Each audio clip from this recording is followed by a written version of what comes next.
Hi, everybody. I'm so very sorry that this was supposed to be set for 5 o'clock my time.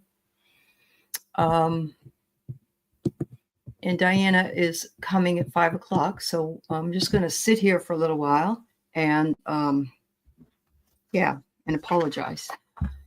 I don't know why I put it at 3 and then I realized that would be too early. So I changed it to 4, I guess, and it needed to be 5 Pacific. So anyway, um, at least by the time Diana gets here, yeah. Thank you so much for being here. Yeah. Anyway, I hope everybody's having a great day. Everybody's set up for the holiday. It'd be a good time to remind everybody that Tuesday night, which is our usual dream show, will be canceled because it's Christmas Eve and we aren't going to be coming on Christmas Eve. We've all got some things we'd rather be doing, but we will probably be back New Year's Eve, and at least a couple of us at the very least, and so that you can keep your dreams written down and ready to come on at the time. So yeah, hi Brenda, hi Eliza. So, but the poor people, they've been sitting here since 4 o'clock, and I didn't know that that I had set it for 4. I thought it was set for 5. So, at the risk of losing anybody else, I decided to just come on and let you know.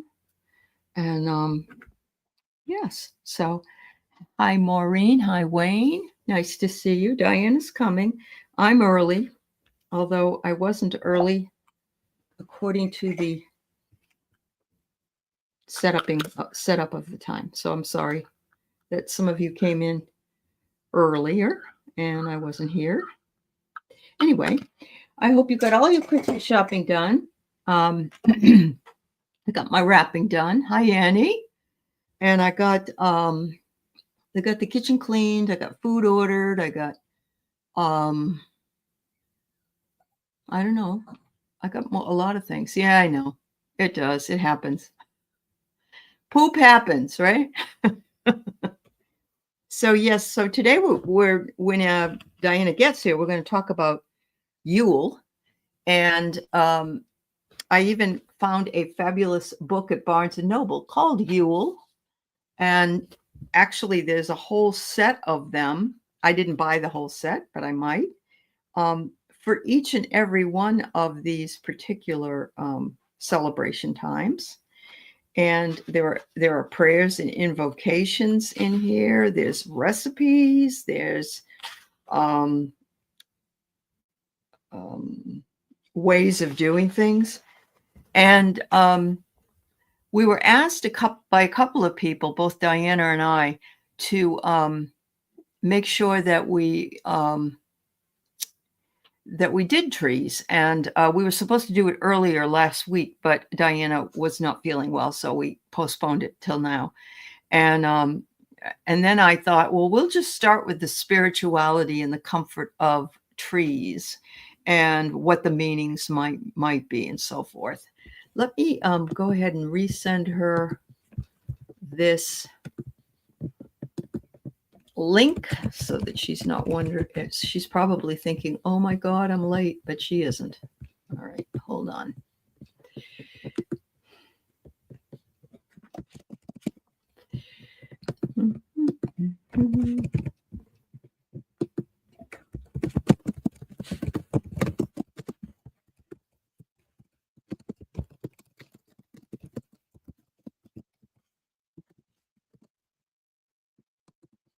There. Got that little thing done. So hi Janet. I knew you wouldn't be able to find the link. I just sent it to you. And I'm already on, but I'm not, it's not your fault. You aren't late. So there you go. There you go. All right. So Janet, I'm sorry. And for anybody else that was here at 4 o'clock, I'm so sorry that I must have hit the wrong button and I should have double checked it, and I had it scheduled for 4, but it was supposed to be 5 all along. And so I didn't want Diana to think she was wrong either. So she's not wrong either. So yeah. So if anybody is interested in learning more about all the different pagan holidays, and they are fascinating, and they do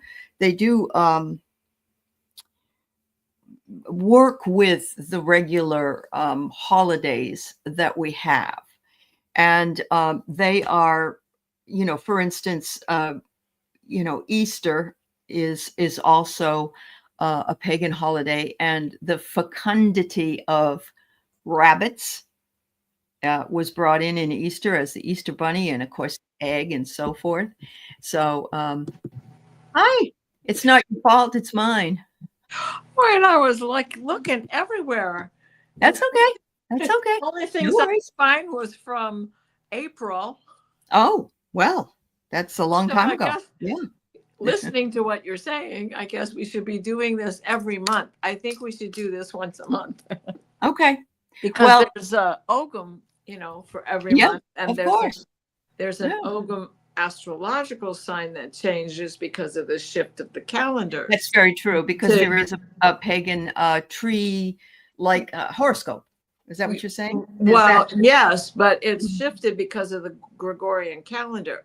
Oh, okay. Be in this 12 zodiacal sign rather than the 13 months that it used to be. It used to be. Okay. Because, the year ends on Samhain. Right. The pagan year ends on Samhain. Pagan year ends. Yeah. So hi, everybody. So I must have hit the 4:00 button, and everyone was waiting. And then I felt really awful when I came on 15 minutes early and saw I screwed up. So that's why I jumped on, so people would know. Okay. Yeah. And I didn't want you to think you were late, because you weren't. Yeah. So you're fine. Right. I've been late the whole month of December. Why should I change it? Yeah. No, but you're not. So okay. Yeah. So Diana and I have been asked to do this for a long time, as I mentioned, and it seems, I don't know, it just seems really appropriate that we started it this month because of the Christmas tree and other things that are tree related.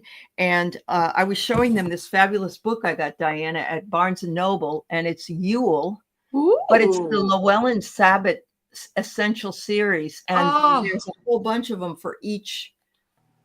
I just picked this one up. Yeah, I just picked this one up, and it's very nice. It's really, it's probably about 200 pages, and there's recipes, and there's prayers, and there's other things in here that are really, really wonderful. So, and then I've got this one. Yeah, there you go. It's only that thick, and huge in paperback. But I didn't even because it's Yule.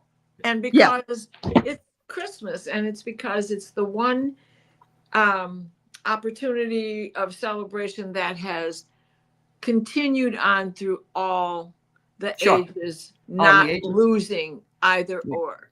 Yeah. And so I didn't even have to refer to the stuff that I know is in that book, even though, it's the kind of thing you pick up and you go to what you want to learn. Right. It's a wealth of information. Well, there's also this book, this tarot deck. The Tree Keeper's Oracle has a book in there, not a big book, but like the book for the deck. And I got a lot of information out of there I want to share.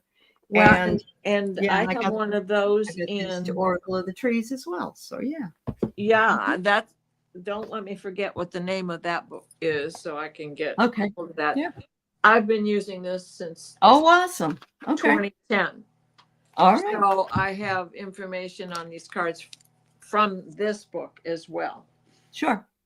That's awesome. And then another book I used as reference is this one. Okay. Perfect. So we probably are not going to have an exhaustive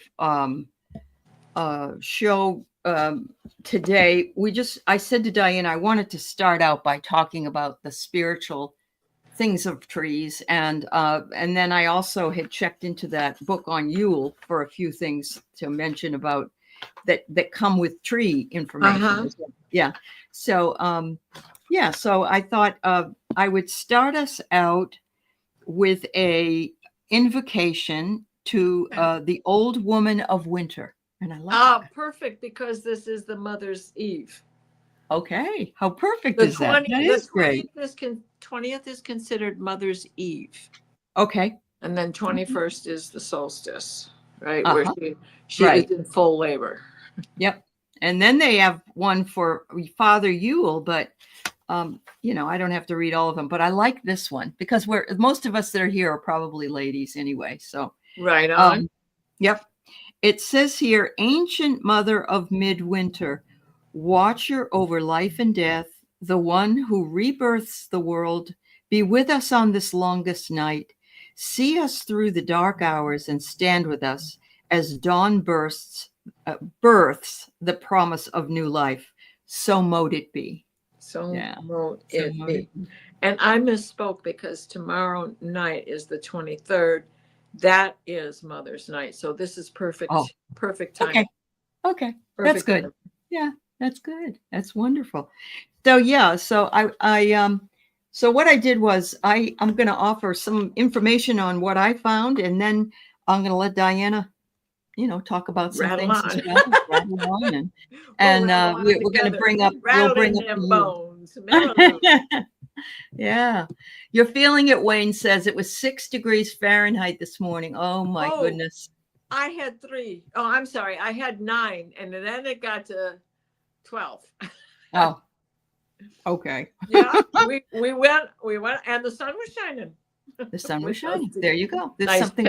It's very rainy and very depressing here. I'm really hoping that we get a little bit of sunshine coming through. Seascape was here. She loves the magnolia tree in her front yard. How beautiful. Pierrette is here, and Val was here. She'll probably be back. Okay. And Seascape says her magnolia tree smells like Mother Mary when it flowers are in bloom during the summer. The magnolias are just there's so many varieties, and they're just such transparent beauties. Yeah. And then on the big Southern Belle magnolias, those white flowers grow their red velvet pods and drop them to the earth. Oh my gosh. And the smells are gorgeous. Great Christmas decorations. Great Christmas. Great dual time decorations. Definitely. Wonderful. Janet P is here, and Janet P shared that she has a tree she hugs at the side of her house, and there's one on the mountain with a twisted tree trunk that I feel needs a hug when I'm there. Oh, you're so tapped in, Janet. That's wonderful. Oh, girl, we could walk together and never get very far because I know I'm a tree. You'd be stopping every tree. Yeah. Oh my God, I never saw your face in there before. Oh, you got 3 spirits in here. Wow. Really? How beautiful. I've got near the cove where I normally walk the dogs, which opens up on January 1st. I can't wait. Oh, anyway. Good. I have a picture of it, but I'll take a recent one so I can make sure that you see it. There's 2 trees. And it's like this. Oh. They've grown together, but it's like, are they French kissing? Because it looks like 2 big fat lips with little tongues poking. Wow. Or are they doing the whole deed? Yeah, that's very powerful. That's amazing. It is very powerful. It grabs me every single time. Mm-hmm. And our Eliza Bassett lives in Maui, and of course, was it last year or the year before when the fires, and that tree has come. It's making its way back. They trimmed a lot away, but yes, trimmed a lot away to make it its way back. Yeah. Brenda's here. Hello, Brenda, and Wayne is here, and Annie and Maureen, and let's see, Carolyn and Peter. Yeah. Hi. Hello. Your new favorite's the maple tree, Maureen. That's awesome. So thanks for sharing, and do share whatever it is that you would like to share as far as your trees or Yule or anything that we're talking about. We love to hear from you in the chat. So in reading this book about trees, I didn't know it, but I knew it. Let me put it that way. I didn't know it, but I already knew it. I understand. Yeah, trees are beings. They are beings. They're alive. They're living beings. And they live long lives to remind us of the rise and fall of empires, of religions, of dogmas, of wars, of conquest. It is a witness of time. And I remember a man who was one of my favorite artists, and I saw him on Whidbey Island before I lived there, or before he went there. And he said there was a very old tree, and he told me how to get to it so I could go down and hug it. And this probably was about 2010 or 2011. And the first thing I thought of when I saw that tree, and of course the same thing with the redwoods when I was in redwoods, was, you know, this witnessed, so to speak, this witnessed George Washington. It witnessed, you know, before George Washington, it witnessed, you know, the birth of Christ or whatever. And it's just something about it, just, it blows your mind, the longevity. I got your back. Yes, it does. Right? It does. Yes. And there is a reason that we have ancestral trees. You know, that's how we figure it out. We got this tree, we got branches of the family, and we, you know, we check in and out, and it makes sense because it's another witness of time. And so I went, wow, this is so profound. And yet, if I thought about it, I would have probably figured it out myself. But somebody else did it for me, and I was pleased. It tells us also. I'm sorry. You did figure it out. You just needed somebody to confirm it for you. Confirm it for me. That's right. I understand that. Uh-huh. I'm so excited to be here with you. Oh, I know. I've been wanting to do this for a long time. I bought this book three years ago, 3 years ago, 4 years ago. Yep. So I'm so glad to be doing this with you. Oh yeah. Yeah. It's very exciting because it's something different, something really different. Well, and it'll continue. This is not something that's going to end. Okay. So we'll be doing like a series on trees. And, yes. Yeah. Different things. I meant, you know, trees on Earth, unless they blow it all apart. That's right. They'll be here. On Earth. That's right. That's right. So it is also the witness of the frailty of humans who are instilled with power. And I needed to hear that. It says they're a symbol of abundance. They're a bridge between man and God.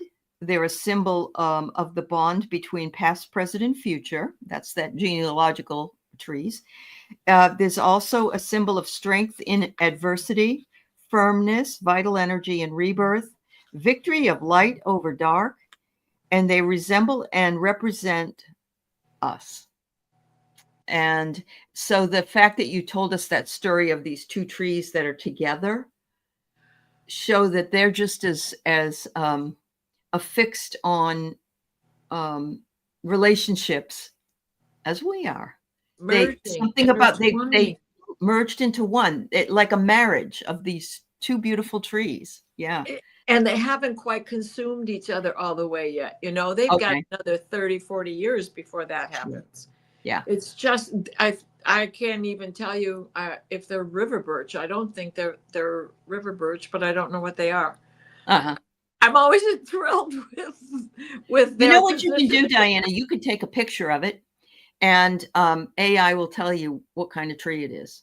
You can in your phone. I've seen my friend Lori did it with some flowers. She took a picture of flowers. We didn't know the name of it, and it told us everything about it. There's some kind of a program or something in that you can. It's just already in the phone. I don't know if it is, or you have to download it, but I know that it's available. So there's an app, and it might be fun to figure out what it is, and if they're both the same. Well, and they are. They've had to have grown up from two seeds that fell right next to each other. And judging by the leaves, I just haven't paid attention. They're not the birch, so they don't have that. That water birch leaf, so they're not. That heart-shaped leaf. I think it's more of an almond shape, but now I'm going to have to wait till spring I to know. I really know. take a good look at it. Yeah. Thanks I for keep sharing this, interrupting you. Carolyn. They planted a willow for Pete's mom and dad, and as children, they gave her a willow for Mother's Day. When they sold the house, it died. So now Peter can go out and talk to. That's so beautiful. I love that. And it's my mother had a weeping willow, and it was her favorite tree. So wow, They're so simple. I know they are. So trees also have been named, or there's in the Greeks, Daphne, Cyparissus, and Ampelus, which I didn't get a chance to look at. But the other thing is the Buddha was enlightened under the Bodhi tree. Yes. So you can see that's, yeah. There's a god that's associated with some trees, Asur in Mesopotamia, Ishtar in Babylon, Hathor in Egypt, and cedar trees. It says Phoenicians and Lebanon. Lebanon has the tree as their flag, right? They have the and so Uncle it's a Tanus, remember Uncle Tanus?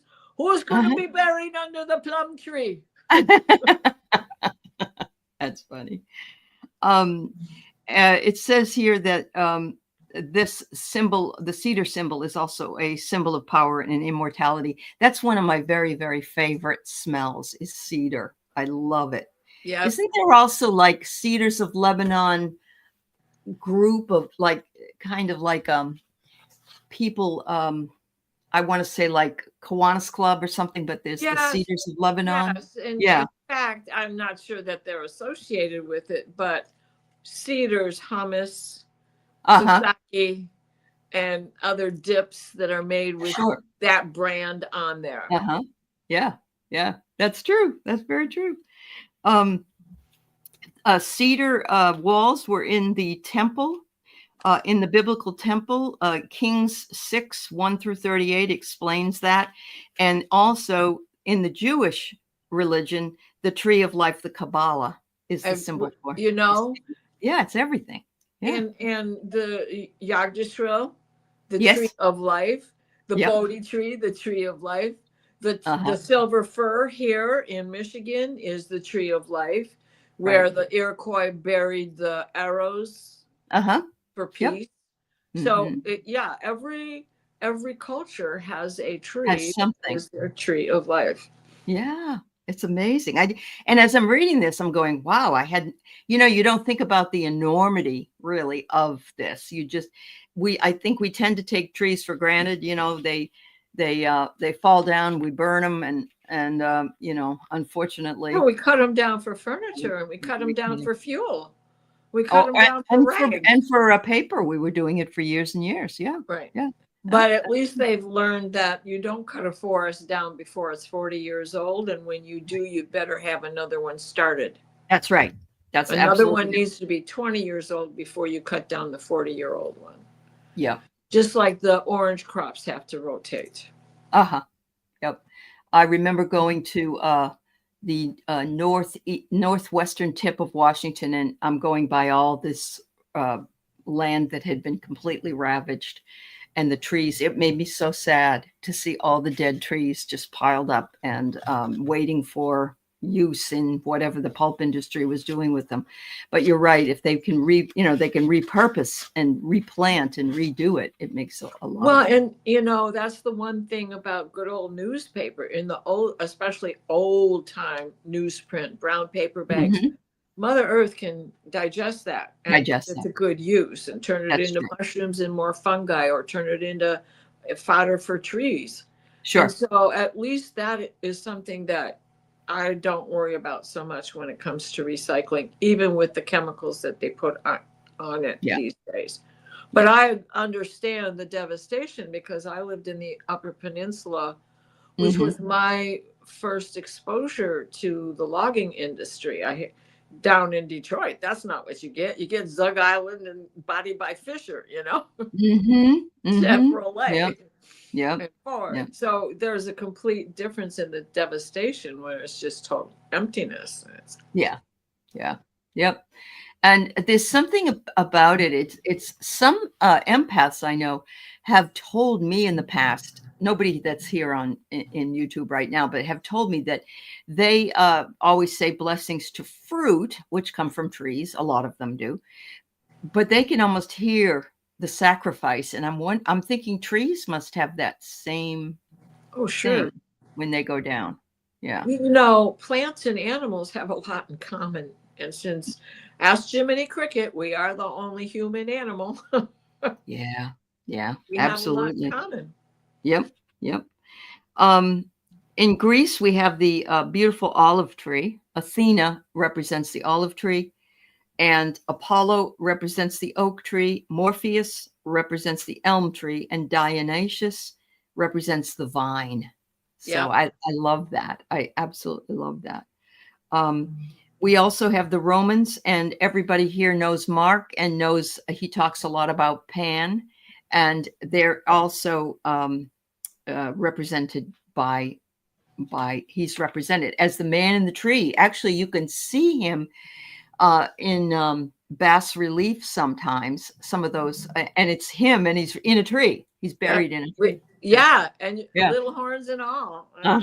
Yeah, absolutely. The Celtic, which follows along with the pagan, and I know there's different forms of pagan, but the holly. I'm pagan more than Wiccan. I'm solitary witch. You're solitary. So holly is the winter. Hazel is protection. Elm is feminine. Oak is is hung with mistletoe as an antidote to evil. Well, now the thing about mistletoe growing on an oak, it is a rare occasion that you find it. And in the days of the Druids, a golden sickle was used to cut down the mistletoe. Wow. Mistletoe is medicine. It is used today in cancer treatments and other forms of medicine. It's also very poisonous, but we use it for kissing under because the juice in the berry is semen-like. Oh, I had no idea. Right. And when you find it on an oak tree, it is believed that that is the life essence of an oak tree. Wow. And we, in solstice, we are at the end days of the time of the Holly King. The Holly King is Thor. And, or also known as Tyrannus. Now think about Game of Thrones. The family Tyrannus. Okay. Yes. This is the Holly King. The Holly King is the giant. The Holly King is also considered the Green Knight from Arthurian tales. Yes. Because him and what's his name? I'll get to that. Galahad?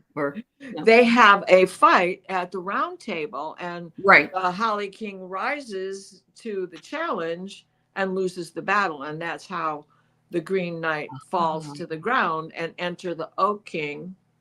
I want to say Gwendolyn, but that's a girl's name. It's not that. Oh, Gawain? Is it Sir Gawain? Thank you. Yes. Okay. Yeah. Yes. And the Oak King is Dagda. Okay. And Mother's Night is the celebration of the mother of Dagda. Now, Dagda is considered to be a slob. He drags, and you know how messy oak trees can be, right? It can be, yes. And then they throw acorns at you besides. Right. But the long days are the days of the Oak King. And that is when Dagda comes around dragging his club with 7 spikes on it and just a big old slob. Anyways, and I interrupted, but it was a that's all right. No, fill in the blanks. So we also have in Australia their tree loves are Aboriginal, biblical, and so they have a similar Adam and Eve story in Australia with the Aborigines, and it says Adam and Eve, they were told not to damage the eucalyptus tree and eat honey from the hive, and they did, and they got banished. So you can see how that mythology just plays out in different ways. Kookaburra sits in the old gum tree. That's right. That's right. African forests are sacred places. They don't, you have to be really wonderful when you go through there. They have a sacred baobab tree. It's a green giant, and they use it for medicinal purposes. You know what it is? It's anti-inflammatory, yes, anti-tumor. Well, yes, yeah. It's another way of getting hydroxychloroquine, which is what keeps my lupus under control. And right now, it's not doing a very good job of it.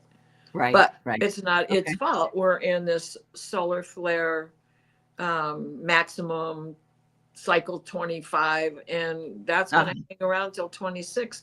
But I am getting better, so it can be be the Holly King for another 2 years. There you go. There you go. Yeah, I mean, it says it's anti-inflammatory, anti-tumor, antiviral, all those things in that tree. That's amazing. It is. Thank you, Maureen. The hawthorn tree is sacred to the fairies of Ireland. Wonderful. That's good to know. Absolutely. Yeah. Hi, Sherry. I love this one. China, it's the peach tree. The peach, and we know there's cherry blossom trees too, right? Isn't cherry blossoms, if you go to Washington, D.C., yeah, the gift of the cherry blossom trees that line all of around right. But they're in China as well, aren't they? Yeah, it's okay. Yeah. They call it the fan tree. And it carries ginkgo biloba. I had no idea about that either. And it says it's a very harmonious tree balancing yin and yang, and it's the oldest deciduous tree in the world. That when leaves fall, it makes it deciduous. 6 of these peach trees, these fan trees, survived the atomic bomb in Hiroshima. So rebirth. Now that could that does my heart good to know. Yeah.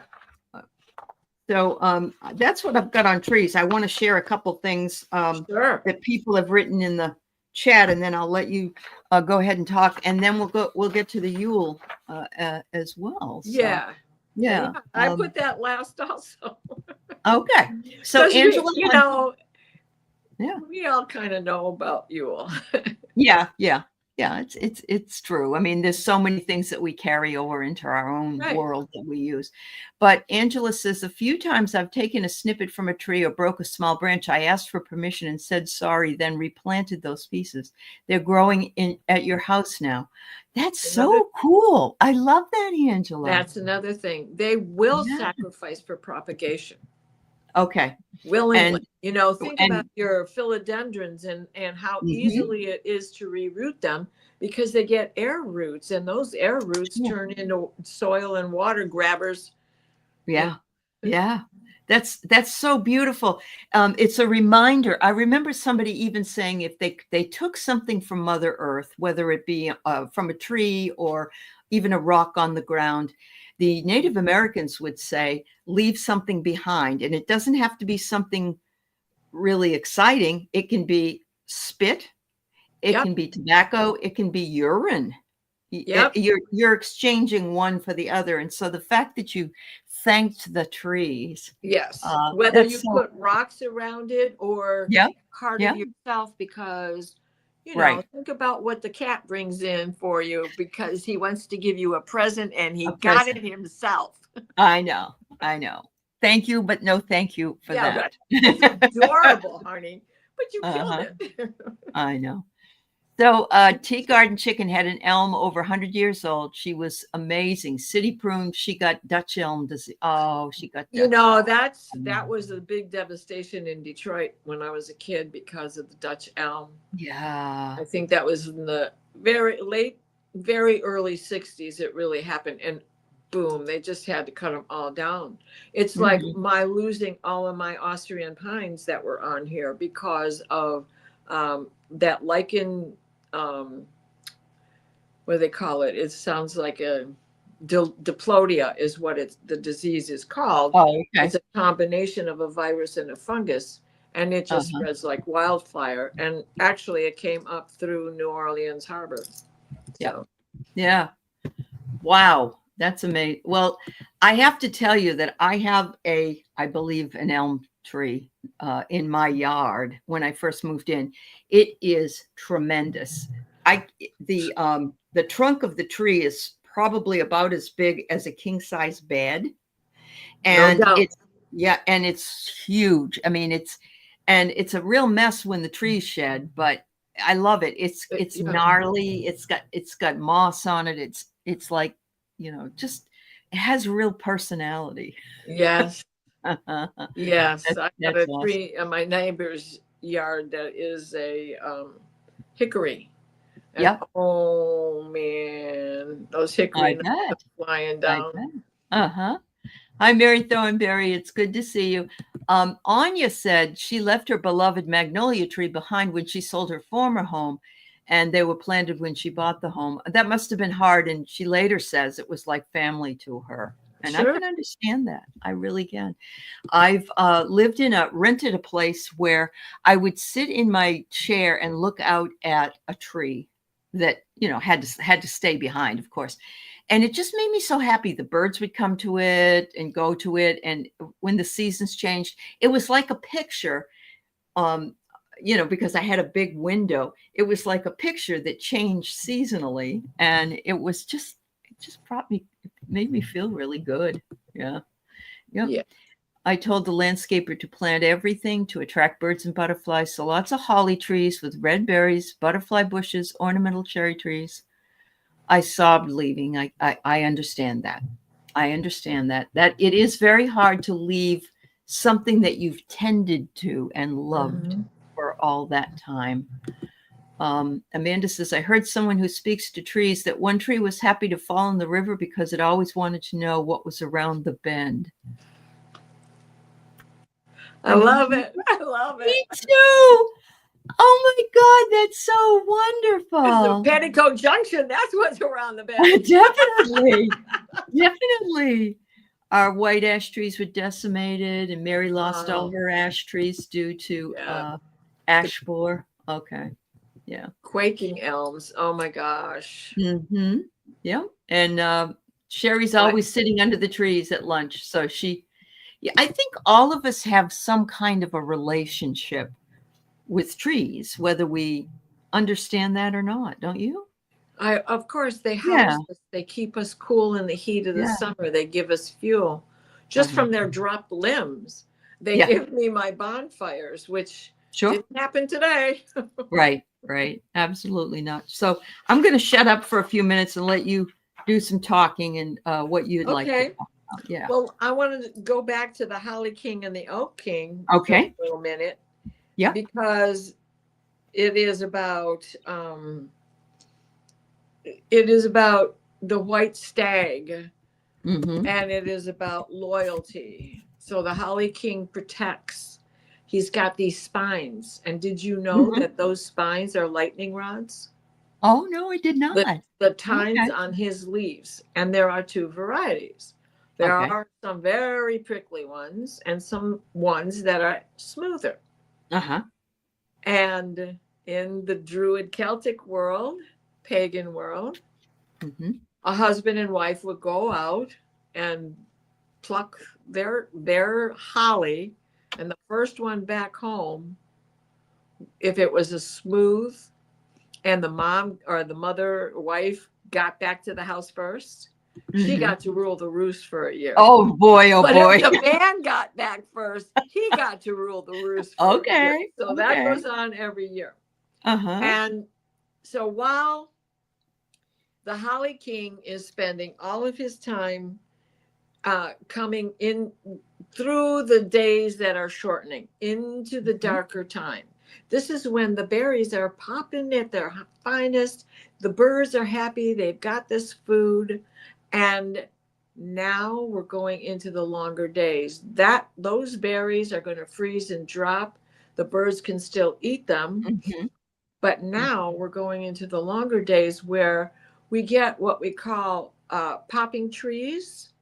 And popping trees are the winter buds that come up because the days are growing longer.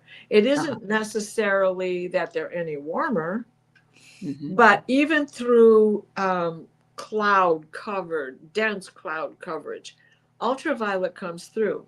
And ultraviolet for trees is a warm. Okay. Where ultraviolet for someone with an autoimmune disease gets a kickback. Sure. And it hurts because it is a burning that you're not aware of. You cannot feel it. So it causes the separation, just as a sunburn would. The cells begin to separate, but with an autoimmune disease and a rheumatoid related one. Anyways, enough of that. So they are considered two warrior twins. And every year they battle it out. And that was the story of Sir Gawain and the Green Knight. Yeah. Okay. Cool. So what I'm looking for, what her name is, the battle is which one of us is going to be supreme, right? Right. And every year it goes on between those two. Now, before the Victorian times, it was the holly tree that was the Christmas tree. And that's why the ghost of Christmas past comes looking like the holly tree. Okay. Exactly. Okay. Yeah. Exactly. All right. Christmas past. So the winter solstice, the tides go back to the Oak King. And before Victorian times, Christmas trees were the holly trees that were brought into the house. And also, especially before Christian times, boys would be dressed up in holly suits. They would wear this holly and be paraded around town with a girl dressed up in an ivy dress. The holly and the ivy, and such a sight to see. When they are first, well grown. Yep. Oh my God. Okay. Yes. There you go. So then they would go through town bringing nature into, because both of those can withstand humongous cold temperatures. Sure. And, so they would be paraded through town with the greenery. Look, there are still green things out there. Wow. All right. And then, I said, and then I have to turn the page to make sure I stick to my notes because there's so much information in here. Oh, yeah. Yep. All right. And it was about to bring fertility into the new year, which brings us holly. And I told you the story about the spiny leaves are lightning rods. So they protect not only the tree itself, but any tree that is near them. So just the same way that a lightning rod works on your house, just stick it in the ground. That's exactly what the holly tree does. Where if it hits a fir tree or some other sort of tree, lightning can break it in two and blow it apart. And there's the story of the Green Knight and Arthur Days. Yeah, Sir Gawain rose to the challenge by him at the round table at Christmas time. And that's when Gawain and him would battle it out. So cutting trees into hedges, because it was really frowned upon to cut down a holly tree. So they would cut it into hedgerows so that those hedgerows would just grow together, and then they would keep it trimmed. And those boughs, the sticks that were left behind, would be used in chariots and such, not just in fuel, but to build things with. And they were used primarily, a nice long thin one. It would be made to be sure that it was the whip handle. The whip handle. The long one for the carriage that it was. I get you. Okay. Wow. Right? Because those were strong axles. The holly tree is an extremely strong tree. And livestock, it was used to feed livestock during the winter. It's very nutritious, and they're impervious to all kinds of things. Think of what they eat, Yeah, right. Yeah.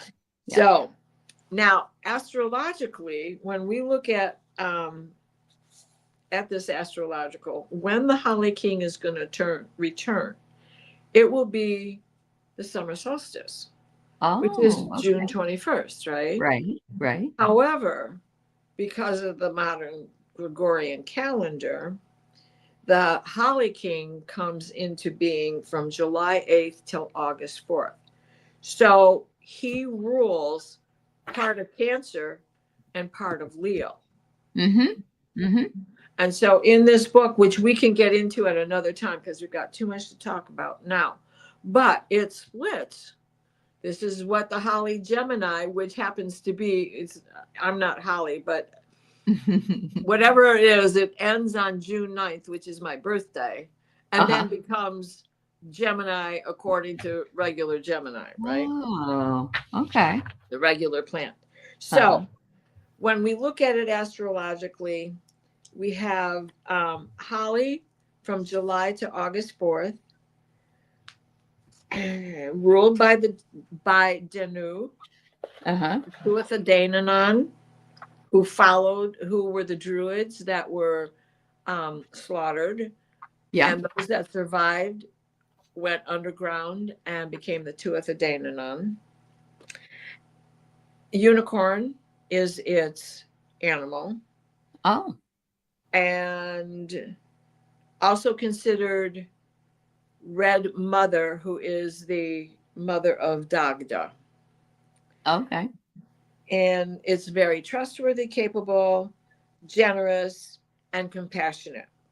Well, that's pretty much what a Cancer is. And when you're in those first early days of Leo, yeah, yeah, it is, of course. It is. Yep. Wow. Okay, so then there's the Rowan. And the Rowan is from Enchantment, and it is December. It's the magic tree of December in the Celtic calendar. And that's according to these cards. Okay. So when you think of the Rowan, think of it's not the same as the China berry tree, but they have those beautiful orange red berries all over them, right? And it is a magical property tree and a guardianship tree. Its astrological time to the Gregorian calendar is from January 21st to February 17th, which is the tail end of Capricorn going into Aquarius. Aquarius, right? Yeah. So in that Celtic calendar, it would be, it's about the protection that you get from the Rowan berry. From enchantment, nobody can come in and say, "Come along with me, little child," because winter is a scary time, particularly in those days. You're starving, you run out of fuel, there's not enough food, you thought you had it, and so on and so forth. So then we have the silver fir, which could be the Christmas tree you bring in if you're going to fir, right? Yep. Absolutely. And so it's an evergreen, and it is in Ogham. It is not assigned to a month. It is not one of the months, but or an astrological sign, because it's not one of the months. But it is about long distance sight, especially with the silver fir, because it grows so tall. Sure. So it is about your intuition and keeping that strong and safe within you. And let's see, then comes the mistletoe. But the mistletoe is also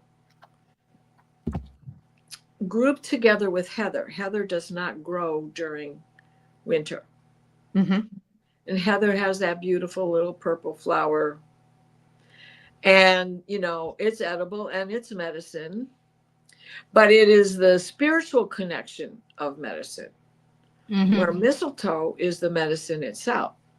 And mistletoe is pronounced ukawid in Old Celt. It is also called all heal. Now we have a plant over here that grows wildly in the lawn with a little purple flower, not to be confused with catnip, but this little purple flower, you can pluck it, chew it, it's all heal. Does primarily the same thing as what the mistletoe does. So, but don't confuse the two, because if you don't prepare mistletoe correctly, it can be very poisonous. Yeah. Very poisonous. In fact, people who go through the cancer treatment with it do go through a lot.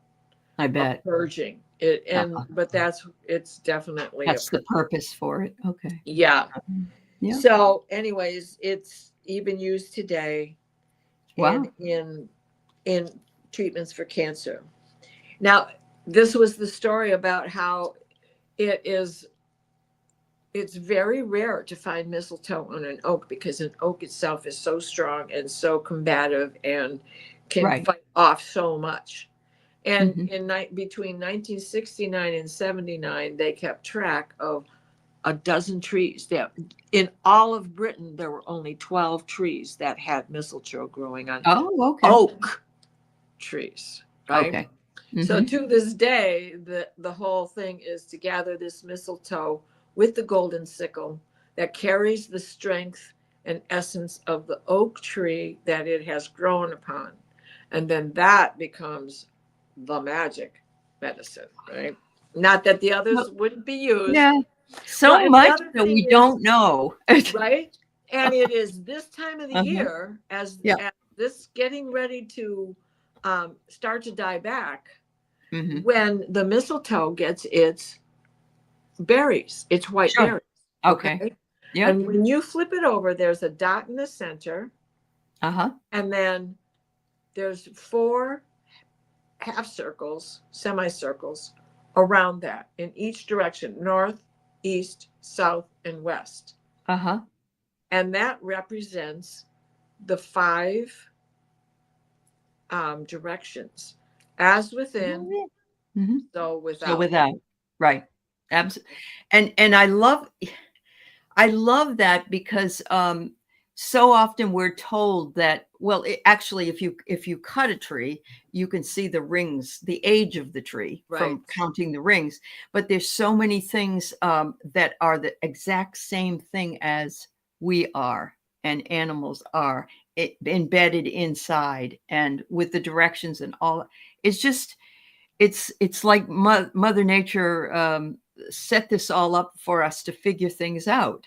Right. You can even, when you make those kind of cuts, now you can also judge when there was enough water that year and when there wasn't enough water, the size of the lines between them, how much nutrition was the tree getting, how often was it starved of the water it needed. So you can really, you can, it's the health of the tree. You can tell. Exactly. This is our bones. Our bones. Right? Maruta says Latvians have a ballad about a lookout in an evergreen tree who blew his horn to warn of treachery and was shot down by the enemy for it. Wow, that's so cool. Thanks for sharing that. For sure. That's wonderful. For sure. And then, okay, so that's the story of that. Oh, it was also considered that heather is the gateway to the fertility in the spirit world, where having that special mistletoe off the oak tree is even more fertile, considered to be even more fertile. Wow. Then, so dancing the Yule, we use mistletoe with the power of plants in the midwinter berry. Well, I told you about the semen already. Yeah. And the 12 oaks in the midwinter. The medicine that it holds, the trickster Loki in Norse mythology, right? Right. Baldur's is killed by Loki's arrow after he dips it in a potion that he prepared using mistletoe. Okay, poison. And Baldur's mother knew that this was going to happen. So she went to all the plants and all the animals and asked for intercession. But the one plant she didn't go to was the mistletoe. And that was what Loki used to drop him. Okay. Wow. Wow. Right? Wow. Wow. Yeah. Yeah. That's amazing. When I was in my master's program, I took a King Arthur class, which was wonderful. And I learned so much about all these other things, the knights, the round table, all of that stuff. And right. Fabulous. I want to go to school with you. Yeah. So I just, and the birch tree.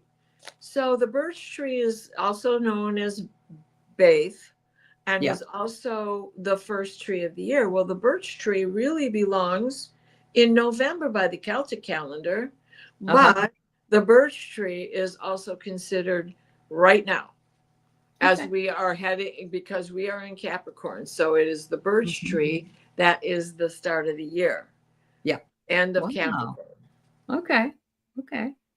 That's interesting. When I looked up what in the astrological, it said I was a poplar tree.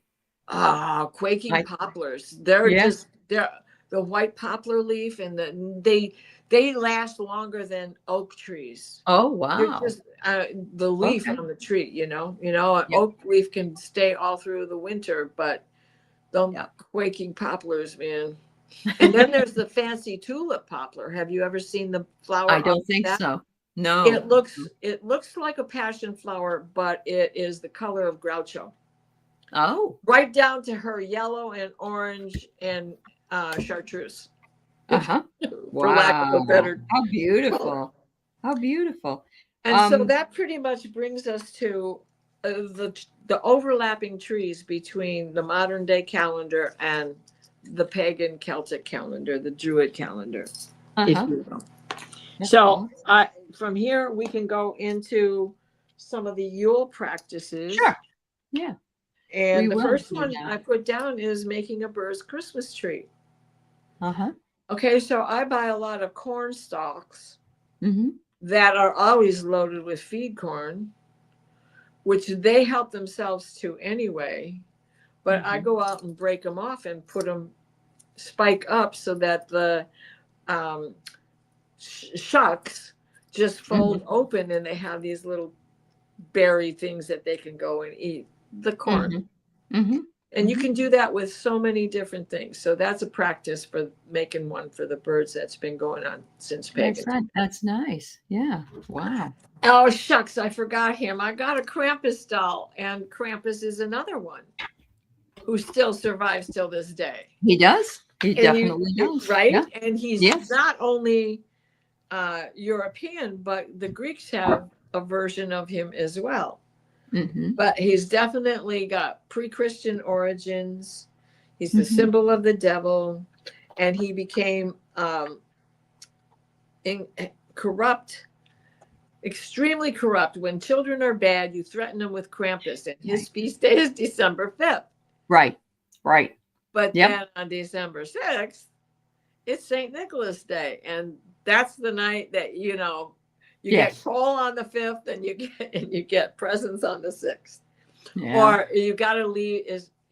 I grew up that I had to leave carrots in my shoes for the reindeer. Oh. And then Santa would leave a little something behind for me. And in my day, it was usually a tangerine and some walnut. An orange. Yeah, I was going to say. Yeah. Or nuts. Sometimes nuts. My mother would get. Yes. I mean, when you think about telling the kids in those days, all you're going to get is a sack of coal. Well, shit, they needed it.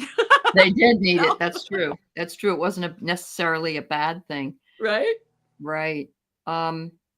So I have this. Actually, this book is wonderful if anybody really wants, and it's like $12.99 at Barnes & Noble, and it's just called Yule. And there are others, but there's a lot of information in here, including a guided meditation that you can do as well. Nice. And so I just want to say, that it's got symbology in it. It's got information about Yule and the renewal to return to light, the magical animals that are considered to be important.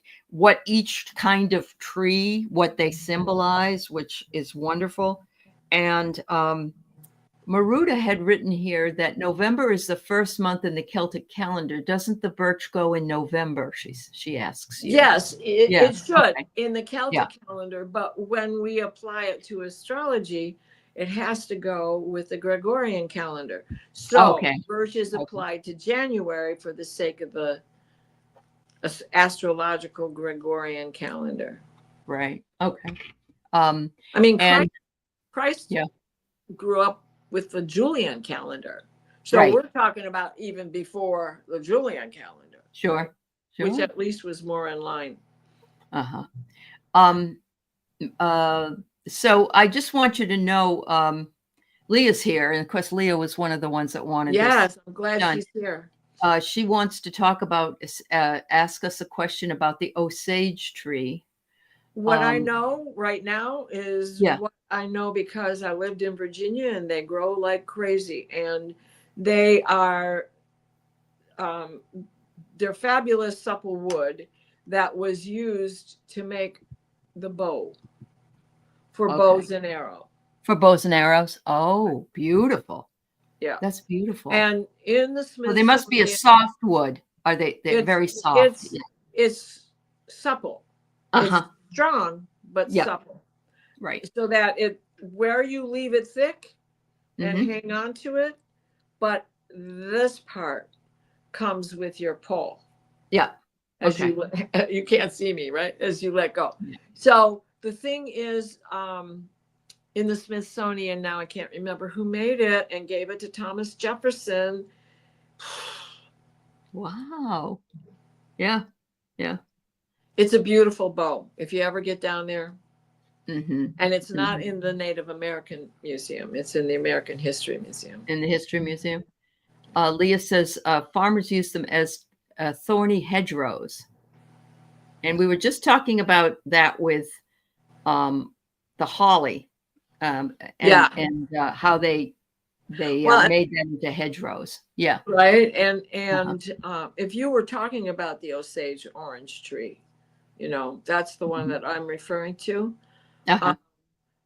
Blackthorn, even whitethorn, they were used for hedgerows, all kinds of things that just look like brambles. So they would cut them loose and cut them short to prevent cattle from getting out and things like that.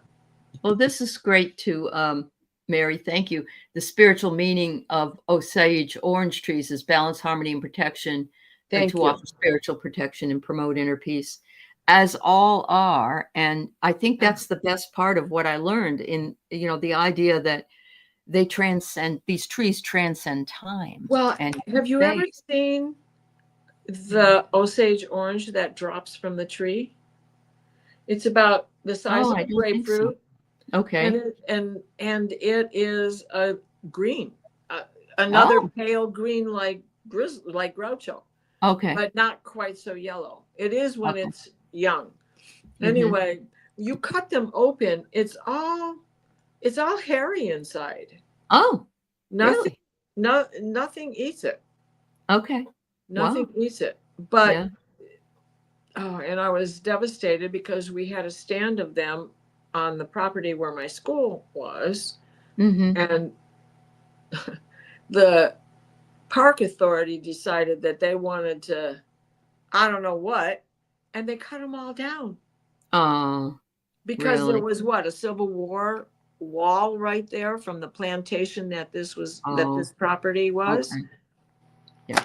But then they did nothing with it. Nothing with it. They left it. The Osage was on our side of the fence. Yeah. Wow. I just want to. There's some people who have, while we were talking, had made a couple of comments. I just want to go back to it. Mary tells us there are more than 7,400 trees listed as threatened.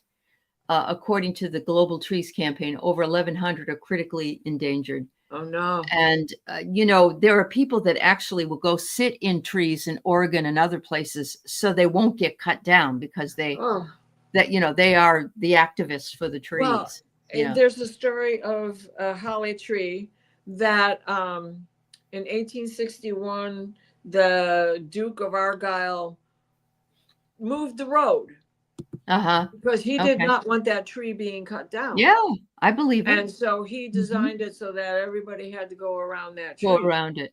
Oh, wow. That's amazing. And that was 1861 when he did that. That was 1861. Anya said the most amazing thing happened after you posted my sharing earlier. I felt this overwhelming surge of love in my heart that still has me weeping. Those trees are thanking you. They're just lovely. Yes, they're saying we're still connected. Anja, I haven't been able to see my trees since September when they closed the park for upgrading. And when I talked about them, I felt the same way. So you are not alone. And I almost started crying. Wow. I love that. Ladies, thank you so much. That's really wonderful sharing. Allie had a massive elm and maple that's been in the front yard for 70 years, way before I moved there. I maintain them with trims every 3 years. They have survived earthquakes and big storms. Wow, you are the caregivers of these beautiful trees. Yep. Yeah. Oh my God, that's amazing. Maple's another thing that can spread out and take up a whole city block, because with its beauty. And when you go to the Upper Peninsula, it's like being in Vermont, or other places of the East Coast. Sure. Yeah, the sugar maples. Oh my God, the colors of the sugar maples, and when they're wet, so cool. They're just glow. I bet they do, even on a gray day. Yep. Maruto shared that the trees in Ogham are all native to the area the Celts lived in. Yes. Okay. Well, and Norse, because the Celtics were quite a collection of different ethnic backgrounds, cultures. Let's just say cultures, because they were all people. Yep. But some of those trees grew in Viking territory, just like they did in Britain, or whatever old country you want to give the name of the British Isles, and Ireland and Scotland, and Yeah, this is an amazing share, and thank you for doing that, because you are the tree keeper. She definitely is. When she moved where she is 6 years ago, the silver maple near the porch had black spots all over it, and I healed the tree with love and care. I'm so glad you did. I'm so glad you did. I understand when a tree gets a black spot, that's like my rose bush, but now it's spread to a big tree. No. Yeah. Wow. Yeah, you were definitely a big motivator to help Ellie get me going. Yeah. Like I said, I've been wanting to do this for 3 or 4 years, rather, for sure. Yeah. Well, we're going on the 5th now, because I'm sure I've got that at this time of the year when I buy myself. Oh yeah, when you get excited about it. Absolutely. Right? And as I said, we there's also just so you guys know, this book also has a tarot spread in it that you can do called the Tree Spread. And it says midwinter solstice spread.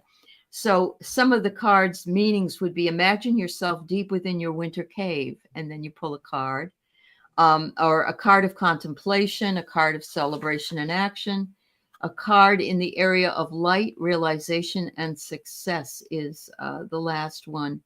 And you can pull additional ones for more information anytime you want. So there's just something beautiful about recognizing the power of trees. And I do know Denise Fletcher had these cards she was doing readings on, and they're the ones, the cards that are the tree keeper's cards. Oh. And take a look at some of these beautiful cards. Oh my gosh. It looks like Arthur Rackham paintings. Oh, it might be. Like, this is the Keeper of Dance. Isn't it gorgeous? I know. And there's the Keeper of the Invisibles, because you know that they are living amongst the trees. Right. Like the Tomten and the Pixies and the Brownies and the Fae and the Shay. I know. And this is the Keeper of Self-Love. And look at the animals. And, sitting with the trees, not only the little fairy, but also the fox and the deer and so on. So yeah, these are wonderful cards that you wish you could be taken carried around by the beings in The Hobbit. Well, I don't blame you. Well, Tom 10 gets pretty ornery if you don't leave him porridge right now, right? Tom 10 is a gnome. Okay. And it's Norwegian or Scandinavian he's called Tom 10 in there in that country. And their practice is to leave porridge out to feed the gnome so the gnome guards the barn. Yes. Yes. However, the fox just eats the gnome and leaves the chickens alone. You would hope. Yeah. Or it is truly magic, Absolutely. Don't give up believing in it. Yeah. The tree seed has to be planted, set roots, and mature enough to bear fruit. This is the time perfectly for the conversation. So there you go. Yeah. Oh, and your show on Dickens was fantastic. And of course, the very first thing that comes to my mind is Christmas past, present, and future. Maiden Mother Crone. Yes. Where do we, what we can fix, what we got to deal with, and how we want to straighten it out in the future. Yes. So he was so prolific, and of course, a lot of writers use an awful lot of archetypes, and there's tons of archetypes in those stories. But yes, there's so much in the mythology, just as Maureen said, she loves the mythology, and there's every single country has some kind of mythology. Well, in Norse, it's Odin. Odin is Kris Kringle. That's where that word comes from. And so then we have, he's nocturnal, and he is the king of the wind, right? And then there's Father Christmas and Sinterklaas, and Belsnickel and Santa Claus, of course. The stack of coal that I had mentioned before, you get what you earn. And then with reindeer, reindeer pull Santa's sleigh in our more modern legends. But Freya, the gift giver in Norse, in Norse, right? She's the goddess of gift giving. And it's the white stag that pulls her chariot. Yep, I get that. Frigga or Frigg or Holda in German. Yes. I had and sometimes called Freya as well, right? So she represents all of that abundance. And if you wonder why the 20s and 30s had all those celluloid white deer, it's because of that legend right there, the white stag with his many antlers, who also represents Serduin, who also brings in Cernunnos, sorry, Serduin's a female. But Cernunnos, the many pronged antlered god of the woods, right? The green. Yep. But one of my favorite holidays that I've never ever seen done or was ever able to participate in is a Welsh practice called Merrilwd. And you take the skull of a horse, or some other fine steed such as that. But usually what they use is the skull of a horse and decorate it all up and go a wassailing from, it goes from solstice till December 31st.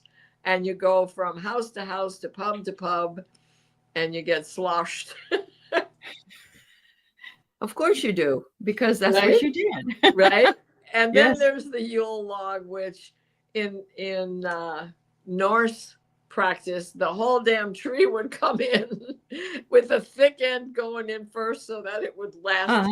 Because in old pagan times, it starts on the 21st, Christmas, or the holiday would begin on the 21st, and the 12 days of Christmas would go from there till the 31st of December, till the end. But when Christianity came in, it became about the three wise men coming on December 6th. Right. And so there still is the 12th night celebration, and I celebrate it both ways. And so do we all, because we all celebrate New Year. Right. And anybody who celebrates Orthodox religions, such as Greek Orthodox, Byzantine, there's another one, that's their holy day. That's Christmas Day to them. And then the season ends. So again, you're getting 12 days before the end of the season by the Orthodoxy rules. What is January 6th is called Epiphany. Epiphany. That's the three wise men they had. Oh, that's the three wise men? Okay. Okay. And their practice, they brought to the baby Jesus frankincense, right, myrrh, and gold, right? And that was the tradition of gift giving by Christianity. So it's the Russian Orthodox, the Greek Orthodox, and Byzantine, which is basically Catholic Orthodox. Sure. Wow. And so, and that's part of the reason why, like, I have an indoor Yule log, and I took a picture of it. So let me see if I can pull it up really fast. Okay. I love that Lithuanians have the stag with 9 antlers who catches the sun in his antlers and brings it on the solstice. That's great. I love these stories and how they connect. Yes. Okay. Oh, that's your Yule log. Oh, that's beautiful. Now, I had found this log in the woods when I moved here. Okay. And a woodpecker had put 4 big holes in it. So I've got this sugar cone in the one that's at the other end. But the holes are big enough for me to put candles in. Awesome. And those are the 3 wise men behind it? Yeah. Well, they're I've got this Norse god that my kid made. Aaron was here with me one year, and so he made that. And I made this guy, and I made this angel out of wooden stir sticks from the paint department at Lowe's. And made a triptych out of it. You are something else, girl. And the other things are made with real thick rolls that had bolts of fabric on it. But you can use a toilet paper roller for that matter. Right. Right. Yeah. Oh my God. And I have all kinds of fabric and stuff like that. So he made the Norse god, and I made the. That's cute. I made Merlin, but I didn't have any Merlin. Blue to dress him in. So he's wearing blue. So Leah says, oil painter, I want to make a Yule cake now. I know. And you got to send me half of it with marzipan. So she said, help me decide, make a French silk or a coconut cream pie. Oh, coconut cream. My grandmother would love you. Yum. Yeah.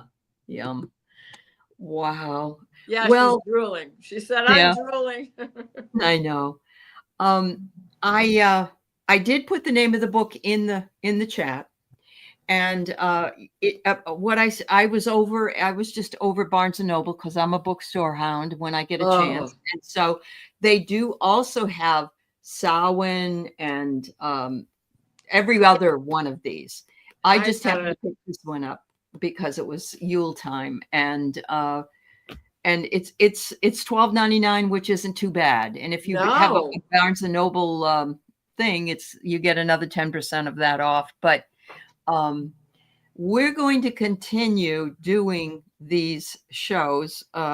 This was just one to begin with, and of course we could go on for several more hours, I'm sure. Right. But, we can do one a month, because in Ogham, we have one a month in Old Celtic time in Ogham. Very good.